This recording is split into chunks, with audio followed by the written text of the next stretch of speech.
Good morning, people. It is the morning of Fox Sports 1. What is today? The 17th, I believe? Yep, it's the 17th of August 2013.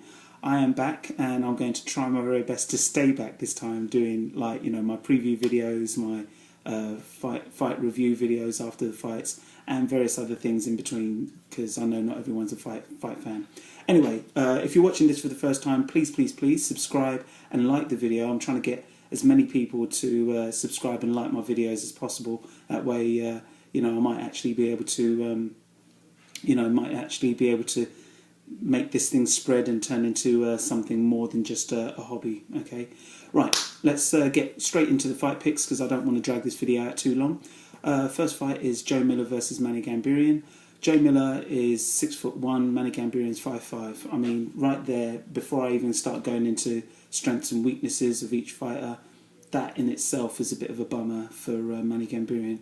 He's a great guy, great judoka, real, Armenian fighting spirit. He's got that real pit bull in him, and he fights like a pit bull. But I just feel that his stats, his natural statistics of arm length and height and everything else seem to go against him. So as much as I want Manny to win, I mean, he comes from a great camp. His cousin Karo Parisian was an amazing judoka based welterweight MMA fighter. He was #1 contender in the world one time, but unfortunately things started to go south for him as well.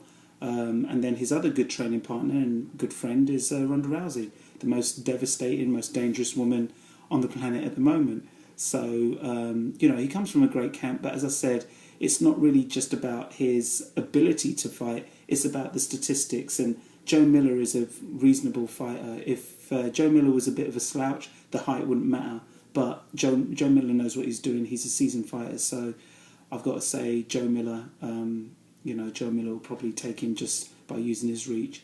Alright, next fight up is Mike Brown. Mike Brown also used to fight down there with Manny Gamburyan in 145s.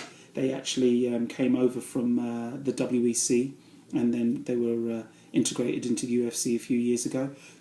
Mike Brown's former champ.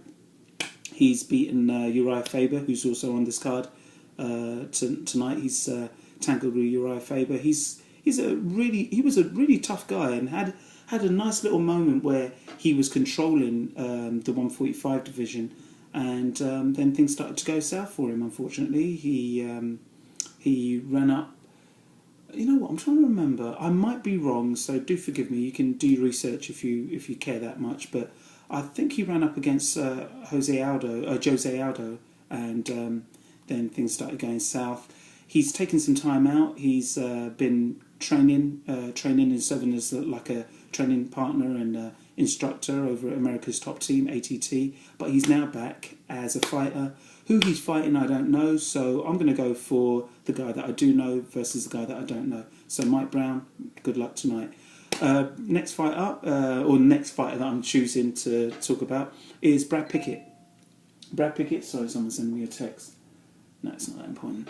Brad Pickett, he is a really cool guy, British fighter. I met him last year, actually. My brother and I went to the UFC in Vegas, and we met him in a sports store last year.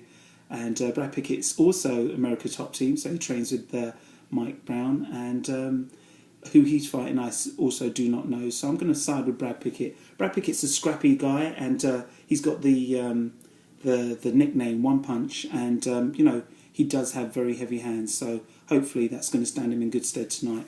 Next fight up is Conor McGregor. My personal pick of the night is Conor McGregor. I'm calling him my fighter of the night, and I'll be very surprised if he doesn't do what I believe he can do. He's got a ton of hype behind him. He's only had one fight in the UFC, but he's got a really stellar record, very scrappy, and he's almost turning into an Irish version of what's that Manchester boy? Excuse me. There was a Manchester fighter. I can't remember him. A Manchester boxing fighter. Of an Irish version of like some of the British fighters that used to like take their entourage of British fans over to the US and make an impact. And that's kind of like what Conor McGregor's become. He's had like a mini documentary made on him by MTV Europe. He has, he's got a really interesting personality. A little bit cocky, a little bit, like really up for it. He always seems to be up for a fight in the best of ways, not in a nasty way. So Conor McGregor, I'm a believer. I'm a fan. I'm on the bandwagon, and I'd love to see how far this young man can go. So I'm all for Conor McGregor doing his thing. Why can't I remember that? What's that Mancunian boxer's name? It'll come back to me. Sorry, guys. Those of you in the know will know who I'm talking about. The rest of you, sorry, mate. Right, next fight up is Joe Lauzon and Michael Johnson. I'm picking Joe Lauzon, jiu-jitsu off the chain, one of the most exciting fighters in MMA. He is consistently winning either fight of the night bonus or knockout of the night bonus or submission of the night bonus. In some cases, 2 on one night. So, Joe Lauzon, even though both him and Michael Johnson, the other really awesome fighter as well, I do like Michael Johnson, but even though both of them have 8 losses and their records are pretty even, I'm still going to go for Joe Lauzon to take out Michael Johnson. Next fight up is Uriah Hall and John Howard, and you remember what I mentioned with Manny Gambierian and also what I mentioned with Manny Gambierian and Mike Brown. Unfortunately, that's the case with John Howard here. John Howard's a lot shorter than my man Uriah Hall. Uriah Hall's 6'1", and John Howard's like 5'6" or something like that. And on top of that, Uriah Hall's got super sharp striking. I mean, this guy kicks like a mule. He had like knockout of the year, I think it was. It was voted knockout of the year by some MMA magazine or website or something. And I just don't see what John Howard's going to do against Uriah Hall, And also, it's a must-win for Uriah Hall. I mean, he came off the Ultimate Fighter show with a ton of hype. And now this is his opportunity to show. Unfortunately, he failed in his first fight out, but this is his opportunity to show that the hype was not make-believe, that he can actually fight under the big lights. So Uriah Hall over John Howard, excuse me. Uriah Faber is fighting a young man from Brazil, Alcantara. I have no idea what Alcantara's, what he fights like. I mean, on paper, he seems to have a really good record. He has got, I think, 24 wins or something like that. And at those 24 wins, it's really even. It's something like 11 knockouts and 23 submissions, or 12 knockouts, 12 submissions, something like that. So it shows that he's a pretty decent fighter. The things to remember, however, is that, who have you been fighting? You can look great fighting, everyone in your backyard, but the UFC is usually a totally different ball game. And even if you're not in awe of the person that you're fighting, you sometimes will be in awe of the crowd if you're not used to this kind of crowd. Because UFC live, truly, I can speak as someone who's been, it's like nothing ever. If you're a UFC fan and you've been watching UFC consistently on TV and you think you know it all, please, I beg of you, if you can afford it, if you can get the time off work, you must go to a live fight, and you'll see that, the crowd does make a difference. Anyway, getting back to it, Uriah Faber, he's super decent, really good, great wrestler, great striker. He's not a jiu-jitsu guy per se, but he is so creative in terms of what he's willing to do. He will execute some jiu-jitsu submission holds. He's got a really, really sick game. And Uriah Faber's a bit bummed out. He's someone who I feel, had the top spot for a hot minute with the WEC, came into the UFC, and Jose Aldo kind of like eclipsed him. And now he's trying to get his hot spot somewhere. He's dropped weight categories. He's changed up his striking. He's now got Dwayne Ludwig as his striking coach. So hopefully Uriah Faber will be able to make an impact tonight. Right, on to the co-main event. It is my man Alistair Overeem versus Travis Brown.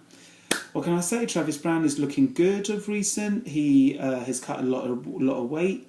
He looks super sharp, and he's with Jackson, the Jackson camp. And he's now got a brand new training partner that he's been training with for the last few months, Frank Mir. So he's looking good on paper. He seems to be like the fighter bringing something new to the table. However, what he's bringing that's new to the table, I don't know if it's going to be enough for Overeem. Overeem is just, he's the most exceptional kickboxing fighter, to come into the UFC at the heavyweight division. This guy's won, you name it, he's done it all. He's done Pride, K1, Glory, Dream. He is the real deal. And even though I feel he's lost a little bit of pop since he got popped, excuse the pun, for steroids, I still think that he's a formidable fighter. I know he lost the last time out. That's Alistair Overeem I'm talking about.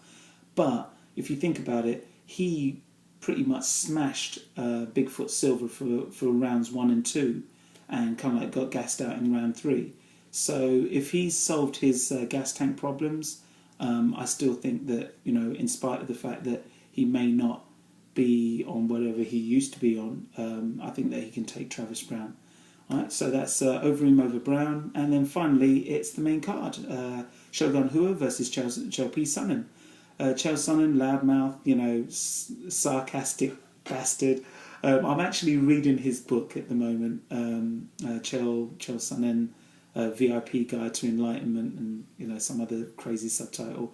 It's really, really hilarious. But when I finish reading the book, I'm going to try my utmost best to do a review on the book. Shogun Rua. Chael Sonnen's great, but we all know Chael Sonnen's story. He's challenged Anderson Silva twice and lost twice. Challenged John Jones at light heavyweight and has lost. I just feel that Chael Sonnen might be spreading himself a bit thin. He's a hard-working guy, but he has commitments in Oregon, where he's from. He also does a lot of commentary, commentator work for Fox Sports for the UFC, and I think that it's just getting to the point where he's not fighting with a purpose. I think he fights to entertain, but he's not fighting with the purpose of I want to be champion. He's fighting like, right, I'm going to pick a fight with you because it's going to be entertaining. He's not fighting like with that purpose, and so to be honest with you, he'll put up a good fight tonight. His wrestling's always ugly. His rather sick, as in good. So his wrestling's always sick. His boxing is just something to do and to set up his wrestling, set up his takedowns. I think he's a very, very dangerous guy. One of my good friends, Aaron, he actually was saying to me that he thinks Sonnen's going to ground and pound Shogun Rua. But on the contrary, for me, even though Sonnen's like the favourite, I'm actually siding with Shogun Rua. Shogun Rua's had a very checkered past. Win, lose, win, lose, win, lose. Ever since he joined the UFC, he's had knee injuries. He's had all kinds of issues that have offset him a little bit. But I think that Shogun Rua's got the ability to beat Chael Sonnen. He strikes very, very well. He's a former shooter box fighter and former training partner of Anderson Silva.